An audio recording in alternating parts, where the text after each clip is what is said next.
ওনার হাতে চাপা দিয়ে আর হইলো রক্ত, মাথার রক্ত খোলার লগে লগে আমি টাকা দিয়ে আক্রমণ করে আমি তখন বুঝতে পারছি যে হয়তো আমাকে আক্রমণ করতে পারে। আমি ওই গেট খুললে উপরে গেছি গে। জয়া ফোন দিছে, ফোন দিয়ে বলতেছে যে রনি মামা বাসায় আসো। পরে বললাম কে? বলে বাসায় মুসা ঢুকে আম্মুরে মারামারি করতেছে।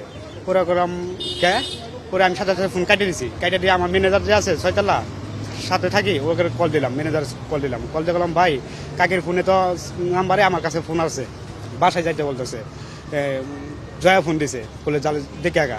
যে আমি আমার সাথে যে থাকে ছেলেটা তাকে সাথে নিয়ে আইছি। আবার আমার ম্যানেজার বললো তাহলে সাথে তারে নিয়ে যা। সাথে নিয়ে আইছি, নেওয়ার পরে গেটটা খুলছি। খোলার লগে লগে ওনার হাতে চাপা দিয়ে আর হইলো রক্ত, মাথার রক্ত খোলার লগে লগে আমি টাকা দিয়ে আক্রমণ করে আমি তখন বুঝতে পারছি যে হয়তো আমাকে আক্রমণ করতে পারে। আমি ওই গেট খুললে উপরে গেছি গে। উনি বের হয়ে গেছে গা, বের হয়ে গেছে যা দিই রক্ত। ওই পিচ্ছি যে আছে এটা মেহমেদ, উনি আমার দেখে চলে আসছে।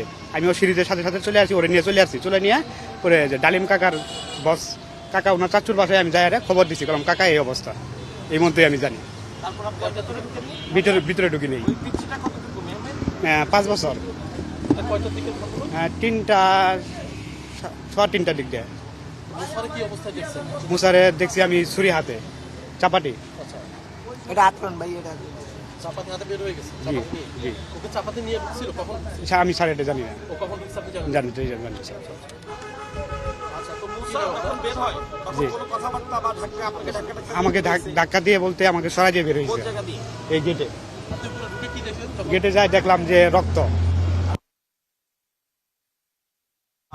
ওদের খেল করে শুধু পিচ্ছি মেহমাতে নিয়ে ওকে নিয়ে আমি চলে আসছি। চলে নিয়ে আমি ওই যে ডালিম কাকার বাসায় চলে গেছি। যাই সবাই ম্যানেজারে সবাই ফোন দিয়ে হুইলার করে সবাই জানাইলাম, ওই যে পরে সবাই মিলে পরে এই যে বাসায় চলে গেছি।